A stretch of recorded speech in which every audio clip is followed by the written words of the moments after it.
ஒரு நிமிஷம் மேலே தள்ளிடாதீங்க. உங்கள் வீட்டு பிள்ளையை நினச்சி ஒரு வாய்ப்பு கொடுங்க. வீடியோவை ஃபுல்லாக பாருங்கள். இன்றைக்கி ஒரு 7 கிலோ வடகத்தை வச்சு திருநெல்வேலிக்காரங்களோட கல்யாண வீட்டு ஸ்டைல் வத்த குழம்பு தாங்க பண்ண போகிறோம். இதுக்கு வந்து வடகத்தை வந்து நம்ம முதல்ல வந்து நல்லா வறுத்து எடுத்துக்கணுங்க. நல்ல பொறுன்னு வர மாதிரி 3 லிட்டரு நல்லெண்ணெய் சேர்த்து சூடான பிறகு கடுகு வெந்தயம் போட்டு தாளிச்சுக்கோங்க.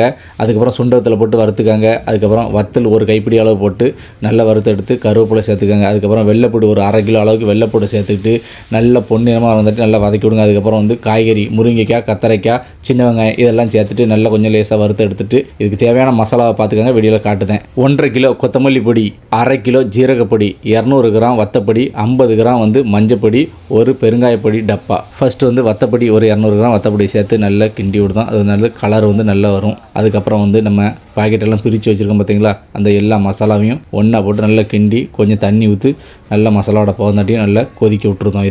இதுக்கப்புறம் வந்து ஒரு 1/2 கிலோ அளவு புளியை கரைச்சி வச்சுருக்கோம். அந்த புளி தண்ணியை இப்போ நம்ம சேர்த்துக்கிடுவோம். இப்போ வந்து பார்த்திங்கன்னா ஒரு 200 கிராம் அளவுக்கு வந்து உப்பை சேர்த்துக்கிட்டோம். வடகத்தில் ஏற்கனவே உப்பு இருக்கும், அதனால் ஒரு அரை உப்பு சேர்த்தா போதும். இப்போ வந்து பார்த்திங்கன்னா நம்ம வந்து வறுத்து வச்சுருக்க வடகத்தை வந்து நல்ல பொடியாக பவுடராக நல்லா சரசரன்னு நல்லா அரைச்சி இந்த மாதிரி எடுத்து வச்சுக்கோங்க. இதுக்கப்புறம் வந்து நம்ம வந்து மசாலா கொதிக்க விட்ருக்கோம் பார்த்தீங்களா, இதில் வந்து ஒரு 200 கிராம் அளவு வந்து வெள்ளத்தை வந்து சேர்த்துக்கிட்டோம்.